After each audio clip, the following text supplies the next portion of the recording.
Ladies and gentlemen, welcome. We are back with another episode of Top Rope Takes. I'm Jason Marcus alongside Willie Thrill. And Will, it's a little bit of a somber episode, I'm not going to lie, because we are coming to you a couple days removed from WrestleDream, where we may have seen the end of the in-ring career of one Bryan Danielson. Jon Moxley, your new AEW World Heavyweight Champion. We have no idea where this leaves Danielson now or the direction of AEW, but I'm happy to be here to talk about it all. How you doing, Will? I'm doing great. We'll definitely get into all of that stuff because I have thoughts about this potentially being the end of Bryan Danielson's career. But you always talk about me being this big wrestling celebrity. I appreciate that, Jason. But I just want everyone to know we are in the presence of the QVC Glizzy Gobbler, Jason Marcus, showing up on TV and Oh taking my a goodness. nasty bite of the Glizzy. Yes. Jason, I'm honored to be in your presence today. Thank you so much. We can talk about my rate after the show. There you go. Yes, for those of you who don't know, I do work for QVC as a producer for them. Sometimes I make TV appearances when they need people. And yes, but you know, speaking about taking a big bite, Nice. I don't even know where AEW. you're going with this, but sure. Speaking about taking a big bite, AEW, big bite of the wrestling industry with this WrestleDream show. 14 matches to be specific. That was quite a long show. If you ask me, 14 matches and maybe like five or six of them we needed. So, but listen, AEW gives the fans their money's worth. There's no question about that. You pay $50 for a show, you're gonna get $50 worth of wrestling without question. It was a good show. A couple really good matches on it. I think the biggest thing, obviously, is the main event: Moxley, Danielson. We kind of talked about it last week in our predictions episode that with it being in Washington, we felt like this was the right spot for Danielson's career. Whether or not it's completely over or it's just it marks the end of his full time run, there's been a lot of talk about his health issues and how like in his match against Okada, he was like losing feelings in his leg. So like clearly this was coming sooner rather than later. And I think it might be a while before we see Danielson again. Yeah, I by all means, I really don't think this is the end of Bryan Danielson. I don't think this is his last match. As this match is going on, I did like the tension that revolved around the match. But at the end of the day, it was Bryan Danielson versus Jon Moxley, which we have seen multiple times before. And while it's been good, in fact, I went to Grand Slam 2 years ago when that was the main event. The big problem with that match was that there wasn't anything that stood out, and the whole match revolved around MJF with his little casino chip. And Right. they kept cutting to him in the stands. And so it kind of same thing here. It kind of just felt like, these are guys who work really well. They know how to put on a good wrestling match, but nothing where I felt like this deserved to be the last Bryan Danielson match. Right. So when Moxley got the win, quite frankly, I was a little surprised, but I guess I should have seen it coming because if Jon Moxley had lost, it kind of would have maybe muddied the storyline a bit. I Yeah. think this does put over what Moxley's been doing on TV the past month or so. So from that perspective, I liked it. Now what we could get into, I think, the angle afterwards Mm-hmm. where they were gonna choke out Bryan Danielson with the plastic bag another time, and Wheeler Yuta went out to make the save, and we thought he was going to help out Bryan Danielson, but in fact, which they built up really well, but you could see it coming as soon as Wheeler stood up and kind Yeah. of turned to look at Bryan Danielson, which I think added to the drama a little bit because you're like, oh no, please don't do it, Wheeler. You're hoping that it's some sort of swerve, and then he hits Danielson with the Busaiku knee, and this new team starts beating up on Bryan Danielson. We have wrestlers coming out, Darby Allin, Daniel Garcia, just Yeah. anyone who's kind of a All baby the baby face in the faces. AW locker room coming out to save Bryan Danielson. And then they, cut to What the end. what do we think about this whole Wheeler Yuta stuff? Because for weeks they've teased like he's on Danielson's side, and now all of a sudden he's not. Is it what do we think of that? Because it's like why do it at all? Like why tease it if there's no payoff? You know? Right. Well, it's weird.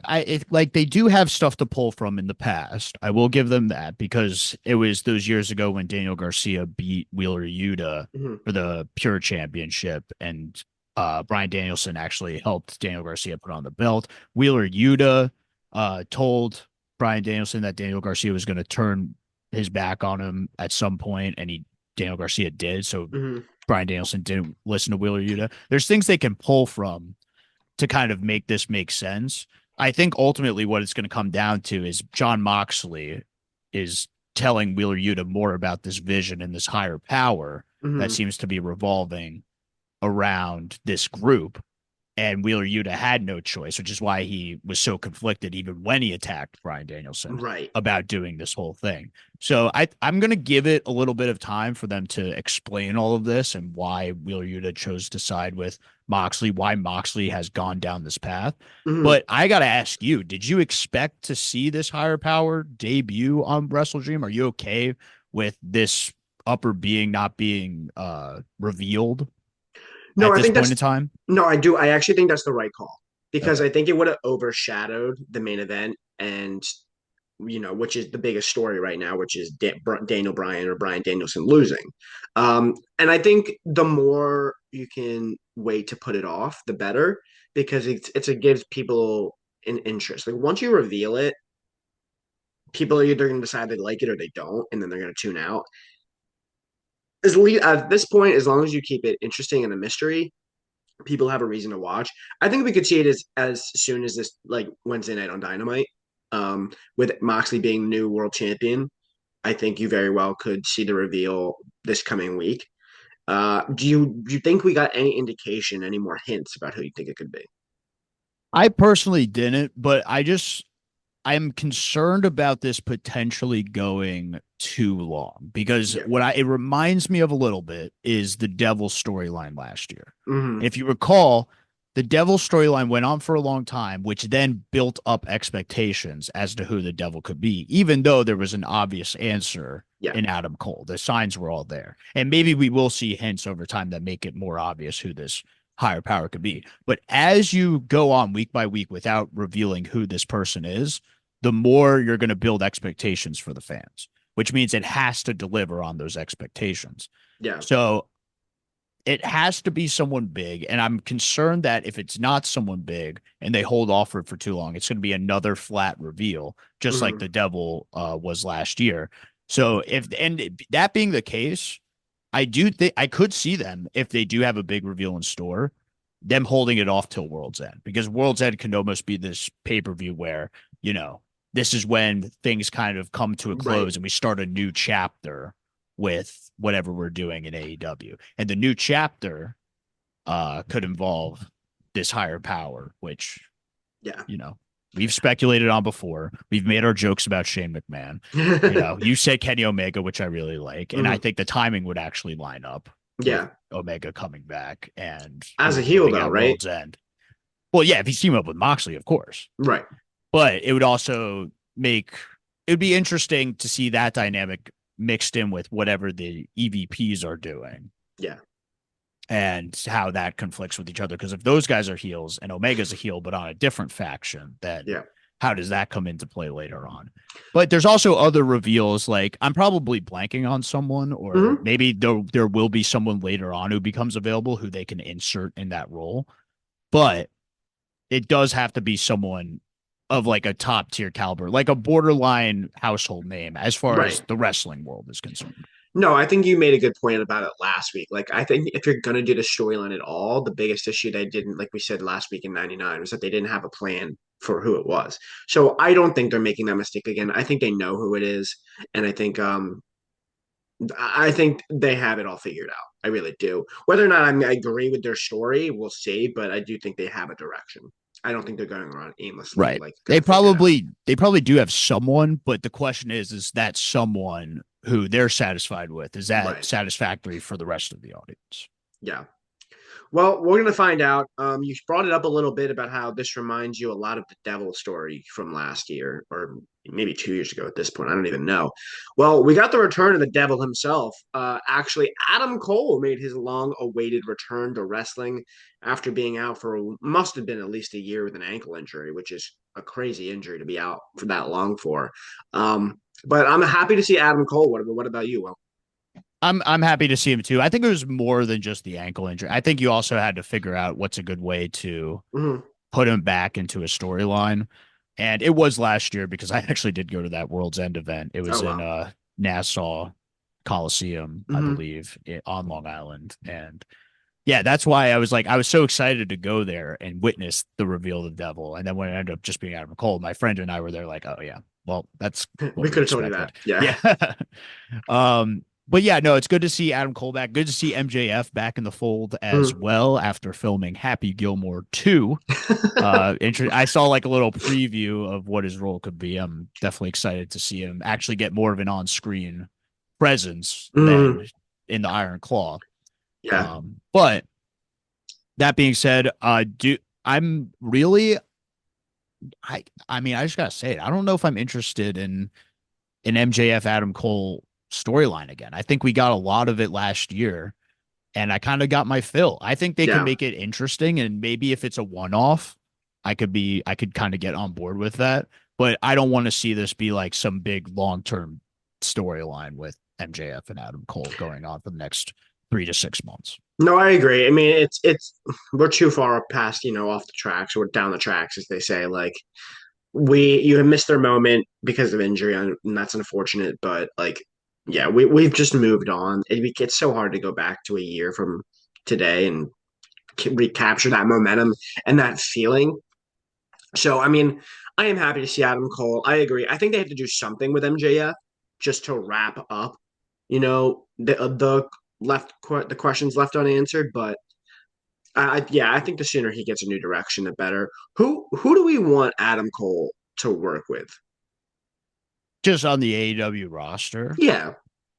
Um, I mean, there's a lot of people who he's kind of already worked with. I would Mm, love if the other Adam came back yes.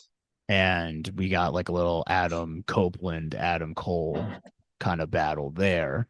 I Yeah. think that would be fun. I think there's a lot of memes that can be made if you throw Adam Cole in a program with Christian, Mm-hmm. given all of the outside stuff going on with Britt Baker. Mm-hmm. Uh, I was like, is his dad okay? what's up? Is his dad okay? No, it's just there was rumors about like Britt Baker and Adam Cole. Did you hear about this? Allegedly, they're separated. They're separated, and then there's also allegations of her cheating on Adam Cole with Christian. Oh no, I didn't hear that. Oh yeah. So I mean, again, whether or not it's true, who knows? But if they are Yeah. on the internet as much as I think they are, they could Mm-hmm. easily play into that.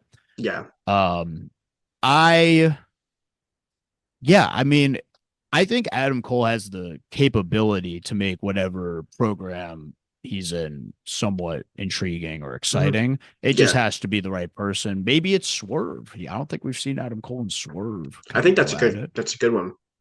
You know what? Yeah. And kind of on this vein, did you know that every single AEW champion's a heel? Right now, Yeah, I guess if I looked at it, then probably I'd I figure saw it that. out. That's crazy to me. That is pretty wild. Like, I feel like it wasn't too long ago. Was it were we talking about how didn't have any heels, or were we saying we didn't have baby faces? It was one of the others, but now they really don't have any like Will Ospreay and who? Right. Oh yeah, I guess. Wow. Okay. Yeah, because they just turned they just had all their champions become healed. All the babyface ones lost their title. So Yeah, I'm sure that'll change sooner than later. I don't think yeah, it could go that long with all heel champions, but no. But I think it's a real indictment. Like, where are your baby faces? Like, who like Will Ospreay and Adam Cole? I assume you got to keep face at this point. Um, I feel like I mean we can talk. We're gonna talk about it in a minute, but maybe Swerve is turning because he's getting good. Swerve's a face. I think Swerve's a face. Yeah, you think so? I think he was just being heel for the Danielson program. Yeah. But in the Adam Page one, he was definitely Mm-hmm. a face. And now after the promo with Nana, which we'll get into, I Mm-hmm. think he's definitely a face at this point. Just kind of like a face with a little bit of an edge too. Yeah. Another person who got a big win at WrestleDream, Jay White, is back. They've been pushing him clearly as a baby face. They want to make You always I have Darby. Darby, yeah. And So also another one that I've been saying for a while now is I think Okada's babyface run's coming. yeah. And so I think they do have baby faces. It's just you would like to see it not be all heels as Yeah, champions. I think you gotta sooner than later, like in the next coming weeks, flip the title to a baby face. I agree. Or at least have some big storyline for all these heels to be dethroned. Anything else on the Adam Cole return injury angle? Um, good to see him back. We'll see. I'm curious to see how this run goes because there have been criticisms about Adam Cole outside of his MJF run, even during his MJF run, about how much he's fallen off since the Undisputed Era Yeah. thing in NXT. So I felt like he was getting some momentum back with the MJF storyline, and then when he revealed himself as the devil, it completely derailed. Mhm. And he's kind of back to where he was when he first debuted, where it was like he was just sort of like second fiddle to the bigger stars in AEW. Right. So Well, I hope he could get back on track to becoming a main eventer. yeah. I mean, I don't know how long his contract is. Probably going to have whatever it is. Probably going to have another year added on for injury time, as we've seen Tony Khan do. But he's another guy that I could see once this like story runs its course. You know that him and Triple H are chomping at the bit to reunite over there because that was his number one guy. All right. So you mentioned Swerve Strickland. He had a promo with Prince Nana and MVP on the show. I want to get your thoughts on that and where you think the direction is from here. I think it's clear. I think Swerve did a good idea when MVP came out of like teasing or going through the pros and cons of why it would be good to team with MVP. And of course, they were in Washington, so they brought up Defy, the history they have there. It's one of the big independent promotions out there in the Pacific Northwest.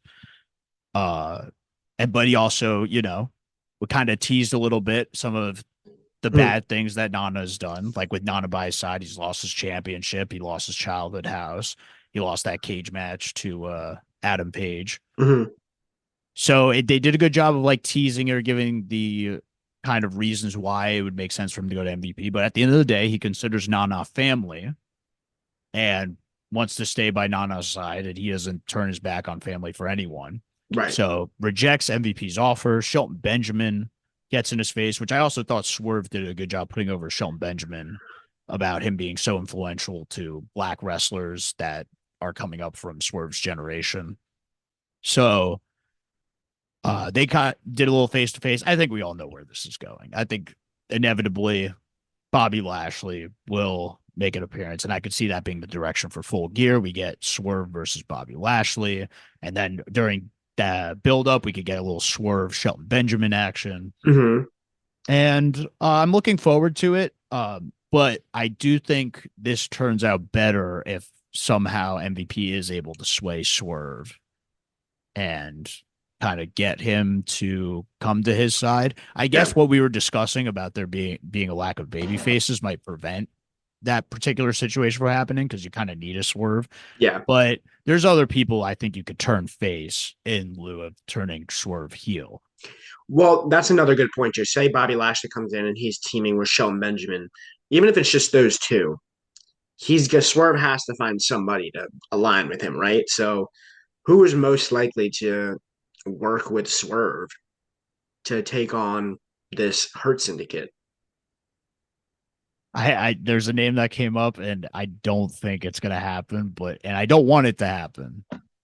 But just my mind goes back to Keith Lee coming back and reuniting Swerve in Our Glory. I think Keith Lee's dealing with a lot of stuff right now, so I don't think that Yeah. is the case, and I think it's more of a joke answer Yeah. because they never really resolved that storyline. They're Mhm. supposed to wrestle at World's End, but that's when Keith Lee had some health issues. We haven't seen him back really since. Gotcha. Okay. So I do think if he somehow is ready to be back, I could easily see him being slotted in that sort of spot. Hmm. Other than that, like you could, yeah, it could be really anyone. I mean, do they?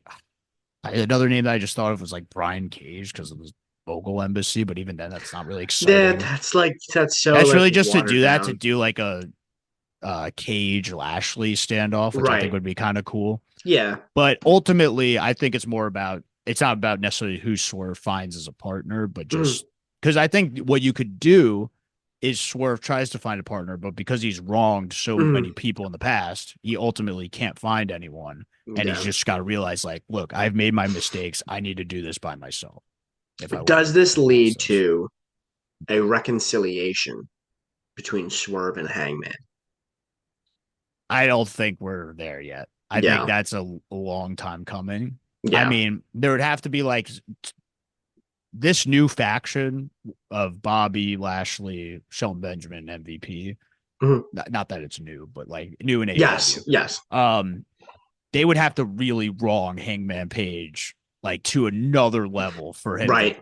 reconcile with Swerve. And we Yeah. literally saw Hangman Page burn Swerve Yeah. house down. Yeah. So I don't think it's there yet. I wouldn't go there yet, but I think down the line it could happen, but there would have to be a lot of storyline to happen in between before we get to that point. I don't think they could rush that in a few months. No, I agree. I'm just trying to think like what is Hangman's direction too? Because we saw him lose to Jay White, and you know, now what do we do with him? Is a story like okay, you beat Swerve, and now you're gonna lose everything else? Like, well, Yeah, it I could don't. go down like this losing streak path. I'm not really a big fan of that, but I No, could it see it doesn't do anything happening. for anyone. But as far as Swerve goes, I don't think you have to have the tag where Mm, it's Swerve and someone versus Bobby Shelton if you don't have a logical answer for that question of right, who teams with Swerve. right. But I mean, I just mean at some point, inevitably, Bobby Lashley, assuming he comes, is gonna team with Shelton Benjamin. So like, they Yeah, gotta but have I don't to. think they have to go after Swerve. Like they could go Yeah, after just all the famed tag teams and yeah, AEW, all yeah. those tag teams that we love, like That we mentioned, yeah. the Outrunners. The Outrunners like is crazy. yeah, no. Yeah, I mean they could just go on a tear and then ultimately I could even see them facing like Private Party at some point Yeah, or like yeah. the Acclaimed. So that's kind of where I think that if they do decide to go with the tag, that's what Mhm. they would do. But I think the direction right now is Swerve and Bobby. Yeah. All right, some quick other highlights from AEW WrestleDream. Konosuke Takeshita won the AEW International Championship in a three ways match. We called that on this show, so point for us. Darby Allin got a big win over Brody King in his home state of Washington, which I personally was surprised about because I thought Darby Allin didn't need to. I thought Brody King needed to win more. I think it does. I mean, Brody King's a massive dude, and Darby Allin is very, listen, I'm not the biggest guy in the world either, but like just comparatively, it just looks like this. Like, how does he beat Brody King legitimately? Like, it's not. I don't know. I thought it was a bad decision. And then the biggest shocker to me was the Young Bucks retaining the AEW Tag Team Championships against Private Party. I thought for sure this was going to be Private Party's moment to put them on, but I guess not. So, any thoughts on any of that? Well, Yeah, I mean the Darby one, I did expect Darby to win just because hometown. It was nice to give a mm, hometown guy a win, especially if you're going to do the Danielson thing later. mm, Young Bucks, I'm also not too surprised. I thought it could have went either way. mm, Uh, I think you're right about Private Party, where it's like, where do they go from here? Hopefully, they can still keep some momentum going, even though they lost to the Young Bucks. yeah, Uh, but I think the storyline right now is the Young Bucks are like having this dominant reign as tag champs, and they're going to need someone of a high caliber to finally dethrone them. mm, Which, if Kenny Omega isn't the higher power, I could easily see being Kenny Omega and someone else, whether that be Tanahashi, yeah. Ibushi. Whatever happened to Ibushi? Because he was on AEW for a couple episodes and then was just didn't. I think I read something about health issues. I Mm, also don't think he really showed out as well as he could have in his mm, AW appearances. So, we'll have to see if they give him another shot or if they're yeah, just kind of like, you know what, we actually don't need Ibushi at this moment. right. Got it. All right. Well, that is everything from AEW. We were going to migrate now over to the world of WWE, where we're still feeling the fallout of bad blood, but now we are firmly on the road to Crown Jewel, which doesn't have a ton of juice, if you ask me, Will. This felt like I don't know if it's the stretch from 3 hours to 2 hours, But this episode of Monday Night Raw felt very filler to me. Not a ton really to talk about here. Honestly, the biggest story I feel like for Monday Night Raw is the week before we were talking about how the women got no time on that show on that first 2 hour episode. And then yesterday, it was all about the women. We got a lot of Nia Jax and Tiffany Stratton and Rhea and Liv and the women's tag titles. So they really made up for Yeah, absolutely. And it did feel like 100% that this was an episode that was taped last week. Like, it. because we Yes. we did know that it was taped last week, but it just felt that way watching it, that this was just like you could even feel in the crowd. Like this was just like Mm-hmm. kind of more of like a second leg of a two-leg show. Right. I did like all the women's stuff, so I will give them a point there, and I'm glad that they're showcasing the women in some way and not making it so that they're getting like a diva style tag match every week. I think it was good to put storylines. I thought the dynamic between Rhea and Tiffany Stratton was really good. Mm-hmm. There was, I'm sure, in that picture, there's some sort of hack Somewhere down the line. Barbenheimer joke to be made from last year. But also to your point though, there probably will be some sort of match down the line, and they could wait as long as they There's want no to for rush for that. that. Yeah. No rush for that, but it is nice to have a little teaser there.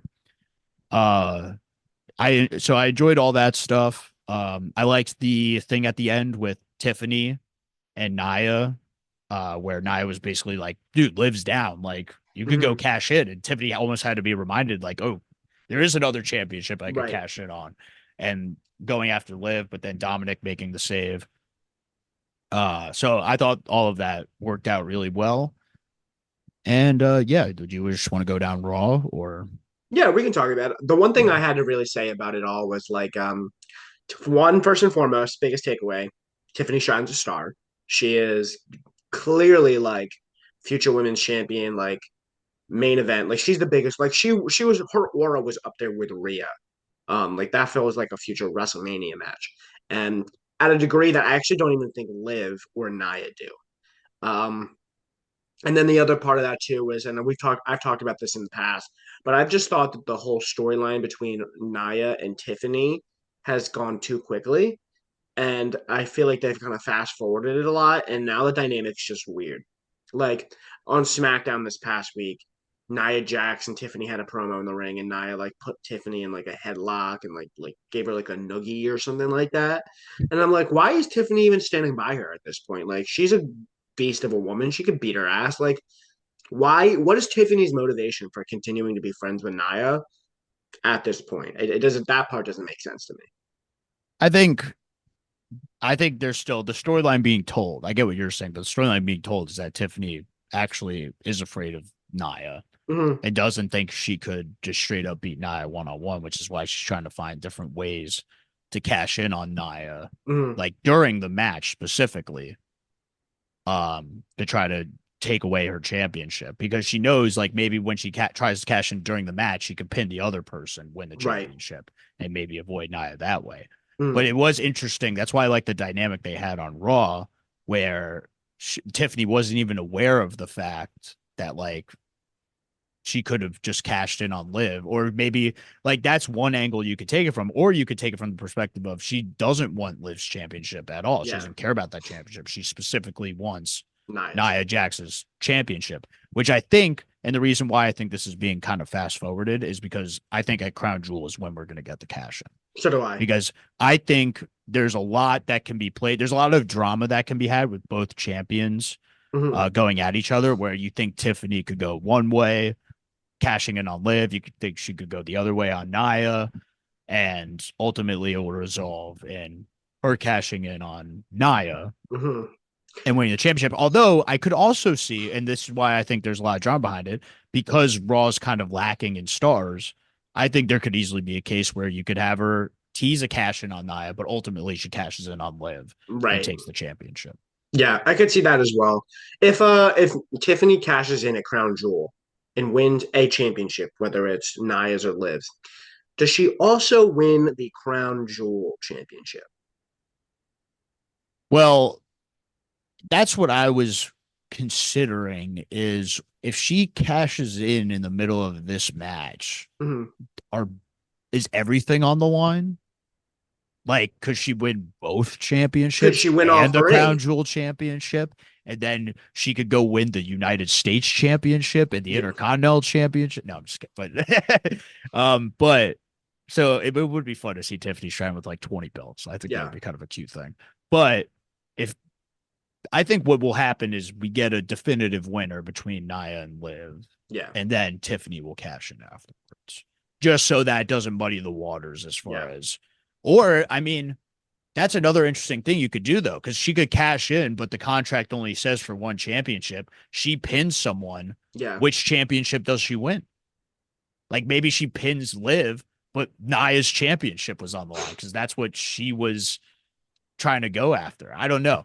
It's I weird. think it depends on who she pins. I think it's better to just do it after the match so it doesn't get too crazy. But if they could try to tell a good story out of that, I would kind of be on board with it. It just has to make sense. I just hope whatever they do, this does not, and I don't think it will for the record, but they hope they don't do a failed cash in angle where like Tiffany gets caught trying to like pin Nia and then she kicks out and then she's like, oh shit, and then she doesn't win anything. That would be a big mistake. I think whatever their direction they think this is going to go in, it has to end with Tiffany winning the title. Yeah, I mean, I agree, but I also think Tiffany wouldn't be hurt if it did end up being a failed cash in because I think WWE has a lot of faith in her, cash in Yeah. or not. I think she is a future women's champion, cash in Mhm. or not. So if they wanted to go that direction, I wouldn't necessarily be a fan of it, but if they told a good story out of it, then Mhm. I wouldn't be like she's completely buried. Whereas Right. like in past where it's like a Baron Corbin Yeah. cashes in. That was horrible. Damian Sandow Yeah. cashes in and loses. That was horrible because there was no follow up for Austin either of Theory those cashing guys. in on a mid card title. Just the absolute worst. So, but versus like a Drew where it kind of had a storyline beat and Drew didn't go down the card Mhm. because of him losing his cash in. Yeah. Like, I think, and that's a better example because that's a more recent example. And it shows Yeah. that you can do a cash in and lose and it still Right. makes sense storyline wise. Right. But and the other like tidbit I'd throw in there is that a woman hasn't lost a cash in match yet. Ooh. So if they wanted to throw that stat out for Tiffany, they could. Right. But I think they should just continue having a nice streak of women cashing in and being I successful agree. I to don't. make whoever does break that streak Yeah. more significant. Give it to like a comedy character next year, like Chelsea Green. Like that's her role. Sure. And I think it would also suck if we had two Money in the Bank winners who failed their cash in. Yeah, I agree. They want the big moment. Yeah. But happy to see all the women doing stuff on WWE television. The other big match at Crown Jewel, the co-main event, is the men's Crown Jewel Championship. Cody Rhodes versus Gunther. We got another promo from them on Raw. Not too much here to say. Just a classic promo, but God, Gunther's good. So is Cody. I mean, I'm excited for the match. It's going to be a good match, even though there's like really no stakes to it. Yeah, no, I think it was great. Was it just me? Did they miss the fact that the Gunther Cody Royal Rumble standoff was in St. Louis? Because I thought that's Um, where they were going when Cody was like, there's some recent history in the mm, past, but then they brought up the We Want Cody thing. yeah, And I was shocked that they didn't bring up at the Rumble being in St. Louis that was when Cody and Gunther went long in yeah, that finale, the first Royal Rumble. right. Well, clearly you have a better memory than anyone else in WWE because I didn't even remember that. I mean, that's impressive to be honest. You knew the city? That's crazy. Yeah, maybe I care too much, but you know what? It's fine. Yeah, It's fine. If I was if I pay attention more than WWE, I'll take that. But yeah, I think it's fine. I also, but to be fair, I didn't realize that St. Louis was the first city to start the We Want Cody thing. So I actually yes. thought that bit of information was more Obscure. prominent and Yeah, obscure than maybe the Royal Rumble thing. But I just yeah. thought because it was Cody and Gunther in the same ring, they would bring up that. Mm, Cody did bring up some good history though involving Sam Muchnick mm. and the wrestling that happened in the 1980s in St. Louis. But yeah, I enjoyed these two going back and forth. I'm looking forward to the match. I still don't fully get on board with this whole concept, No, but I think it's so silly. But Cody and Gunther, I'll take that in any form. Yeah, and I think much like the Cody Randy, the last crown jewel, I think the finish to this could be fodder for another story down the line where you really want to do Cody Gunther for real. Right. Yeah, Whether it's Kevin Owens interfering, yeah, whether it's yeah. Goldberg interfering, Shane McMahon. Shane McMahon. Hey, he loves Saudi Arabia. He was crowned best in the Yeah, world in Saudi Arabia. So maybe he yes. could crown himself the crown jewel champion There you by go. inserting himself in this match. So there you Hmm. go. Shane McMahon, the crown jewel champion. That's our prediction. Yes, that's top rope take right there. Um, 100%. so we also had some other groundwork laid for some future titles. We're getting a tag team tournament, Will, for a number one contender for the Raw Tag Team Championships, the World Tag Team Champions. Um, we saw the first of the many matches in the tournament this week on Raw. We saw Alpha Academy lose to a returning, not Viking Raiders, Will, but War Raiders is back. They have got their name back. They got their edge back. They looked dominant in the process. I was happy for Eric and Ivar, not Hanson and Rowe. We didn't go back that far, but it is Eric and Ivar still. They are advancing in the tag team title tournament, a division that definitely needs bodies, and I'm excited to see them. Did they announce a bracket for this? They did not announce a bracket, but they announced Okay. two more matches for next week. Okay. So Yeah. we got Eric and Ivar of War Raiders going over, and then next week we are getting New Day versus AOP, and we are getting American Made versus Rey Mysterio and Dragon Lee. Okay. Yeah. I mean, I don't know. Does this end up with the Wyatt Six ending up in this tournament and winning it, or do we No, I think think Y6 is separate because we got another teaser from them on the show with the Miz and right with the Truth. Miz stuff? Mm-hmm. I wasn't sure if maybe that was like another match they were gonna throw in the tournament, like Yeah. because they announced final test. Oh no, I guess AOP. Yeah, no, I mean, I think this tag team championship scene definitely needs a boost of adrenaline. Yeah. So my hope is that to me the team that like would get me the most interested would be the New Day Oh, coming out interesting. of Yeah. it. I get that you brought back the War Raiders and maybe you have them go on a tear and just challenge as like this big babyface team that challenges Finn and JD. But I think Yeah. New Day, you could tell a compelling storyline in the tournament. So then they ultimately get that championship shot Yeah. and something happens that continues that storyline. It's definitely a wrinkle that makes it more interesting because on paper, I would think AOP would probably just win next week, but to go on against War Raiders, but maybe New Day do win. I I just really think they're lame. Yeah, I agree. just to put it bluntly, like I Yeah. think AOP would be the exact opposite of having New Day move on, where it's like literally no story will be told other than these are big guys Yeah. who are gonna do well in the tournament because they're big guys, which we already have with the War Raiders. So Right. I don't think you need another team just because they're the heel version of that to move Yes. on in the tournament. But at the same time, Kofi and Xavier losing would cause more infighting between them. Right, but I think you want to do it on a bigger scale than just AOP beating them. Like I Right. think it adds more to the story if it's another championship match that New Day blows Yeah. versus just them losing in the tournament. I guess you could still tell the same story, but I feel like it would have a bigger impact if Woods is fighting and fighting to Mm-hmm. get closer and closer to the championship, and then once again it's taken away from him, and then he's really dejected, like he's doing all this hard work Yeah. to then just losing. Yeah. No, I agree. That's a fair point too. We got another promo from American Made. Like I said, they'll have a match next week against LWO, which I assume they'll win. Um, Chad Gable looks like in his team have firmly moved on from the Wyatt stuff. The Wyatt side, we just said moving on to the Miz and R-Truth. We got a teaser from them during their match. Miz officially heel. What a R-Truth. match, by the way. Is that a 5-star classic or what? It R was, Truth rolling up the Miz in 2 minutes. yeah, Will My Ospreay and gosh. Kenny Omega Exactly. who. All that Yeah. R Truth and the Miz on Raw. Did you notice that R-Truth is starting to wear John Cena stuff? I mean, he's kind of been doing that. He's Has he kind been of doing the jorts? But he's like got like the armbands I and feel the like knee he's been pads. wearing I guess the armbands is kind of newer, but he's been rocking jorts for a little bit, I feel like. It's so funny. I love it. It's such a little detail that I just think is so funny about his character, his childhood hero. Yeah. Um, He's getting ready for it's only a few months away. yes. So Cena R-Truth at WrestleMania? there's Maybe. definitely going to I would love to see a rumble spot between them. I know they teamed up earlier Mhm. this year, but it would be great to see them kind of go face to face Yeah. in the Rumble, see what happens. Or better yet, John Cena's music hits and R-Truth comes out. Like I just want a 100%. full on identity Or crisis. like John Cena comes out, but then R-Truth comes out next to him and is Yeah. like, wait a second. Yeah. I thought this was my number. Yeah. So funny. There's so much you could do there. But anyway, so the other thing on the show that we should talk about is we are getting an Intercontinental Championship match next week in Philly, my hometown. Jey Uso will be defending against Braun Breaker again.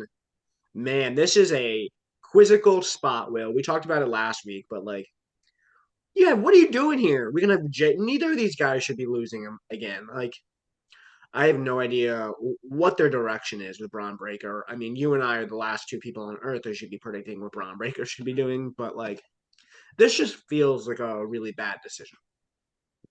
Yeah. I would have rather seen him get boosted up to like a main event kind of picture, but I guess they're treating the Intercontinental Championship like that sort of main event title. I just think he should be working with other people now that he's moved on. Like now that he's lost the Intercontinental Championship, I don't want to see him lose again. Yeah. But clearly, now that I mean, we've seen it since he's debuted, WWE is more than comfortable having him lose. So I could just see him losing the title again. If he win, I feel like it's kind of a lose-lose because I don't want to see him lose again. Right. I also don't want to see him win the Intercontinental Championship back. Yeah. If that is the case, because I think it would be a really crappy reign for Jey Uso. Yeah. And I don't think Braun Breaker needs to be in the Intercontinental Championship picture. I was just actually that pause. I was thinking, is there a world, because we did see some segments, and I'm sure we're going to talk about it later. Is there a world where the new bloodline invade Raw next week and cost Jey Uso the championship, which ultimately makes him side with the OG bloodline, which we saw Jimmy Uso on the show try to recruit him back into? Yeah, that's certainly possible. Again, it would feel very short of a reign for Jey Uso, who I think it needs a longer one. And also, what is the new bloodline's motivation for attacking Jey Uso now? Well, I think they're just trying to jump the gun on Jey Uso Yeah. and just be like, well, your brother came back and Yeah. we're obviously targeting your brother, so maybe target you instead. I mean, there's always going to be a reason. Again, I think what could help this new bloodline is ultimately what's revealed is The Rock calling the shots. Right. And he can explain in that promo, because I think Rock is a good enough promo to do it, why he's attacking the OG bloodline. Right. Yeah, I guess that's certainly valid. We did, like you said, we saw Jimmy Uso on Raw recruiting Jay. We'll see where that goes. The one thing I wanted to bring up is the whole Braun Breaker stuff just feels like they had a plan and then something happened like legitimately and they've just completely course corrected, because that whole handshake of Jey Uso and it felt like a 1 week face turn would feel so out of place now, and feels like they really just like, we're gonna have him do something and now he can't, and like this is like plan B. Yeah. No, I don't know. Again, we can't predict Braun Breaker's booking in WWE. So I think I just have to hold off on like having any faith in the immediate future of Braun Breaker. And then once they have like a top star they want him to work with, we'll see him evolve. Which, I mean, I don't know if you wanted to mention this, but Cody did throw out a little tease about, and he mentioned slaying a beast. He wasn't the only one. He was the only. Seth Rollins did the same as well. Yeah. Are they trying to test the waters, maybe? Because we haven't heard his name brought up on television really since all the incident earlier this year. So, like, are they testing the waters to see if they want him to return? Right. That being Brock Lesnar, of course. Yes. Brock Lesnar right now is such a touchy subject, because especially with the whole McMahon documentary being released on Netflix and him being name dropped in there, it's kind of like reopened like to a whole new audience.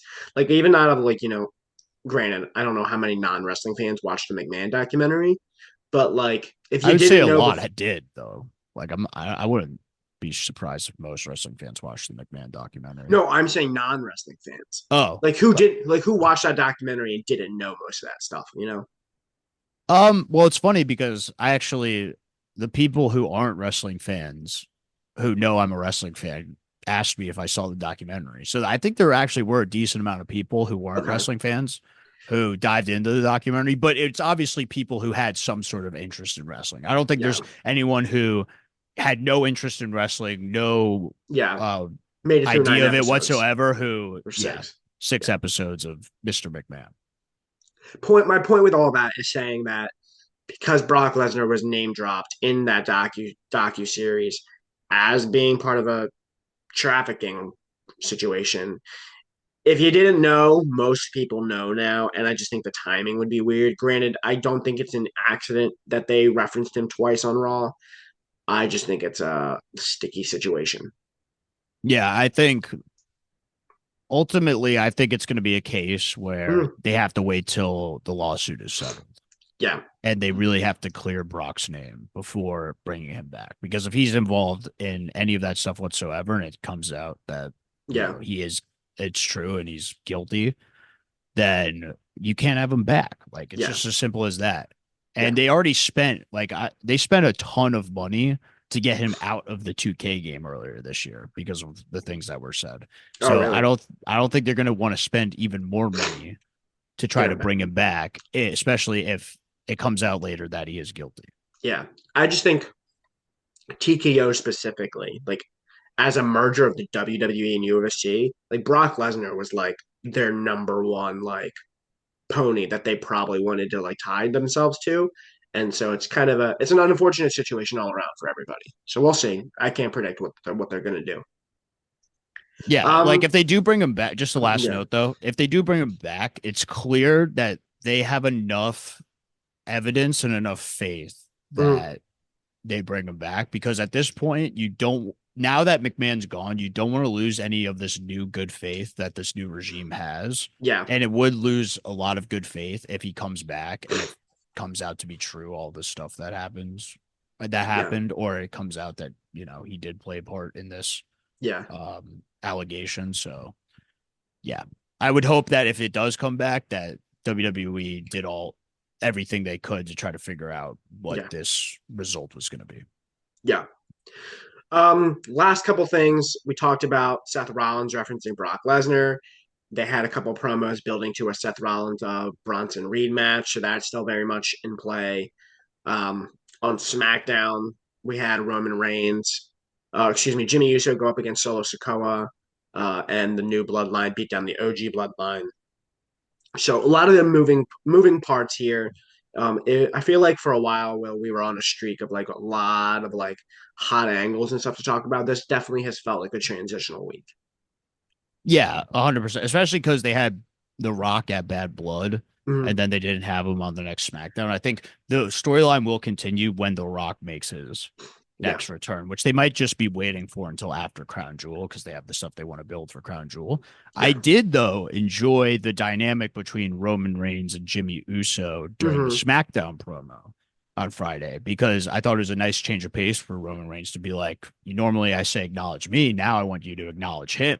yeah, Jimmy Uso. And Jimmy Uso then turning around on Roman, being like, if we don't have that Ulafala and we don't have that championship, we're not the ones. yeah, Like we're not on that level. And the crowd, chanting, yes, you are. Like the crowd wants to see them back on top, which is such an interesting change of pace considering yeah. where we were at like the past 4 years, where we were kind of sick of The the bloodline. bloodline being on top. Although the storyline was great, it was just like we wanted to see Cody finally get the championship. Now it's come full circle where this new bloodline is taken over, and everyone's like, actually, you know what? We like the other Mm, one better. yeah, yeah. Solo got a big win, which might be the first one of the year for him. So that's great. Maybe we'll have to go check, but yeah. We'll have to go check. Anything else you want to talk about here tonight, Will?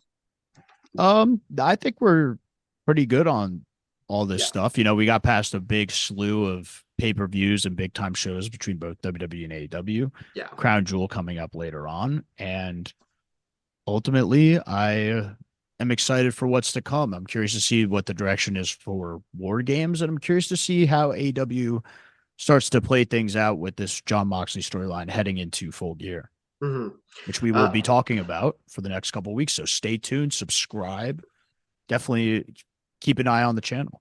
Absolutely. All right. Well, that is going to do it for another episode of Topic Takes. Thank you so much for joining us, and we will see you all next time. Peace.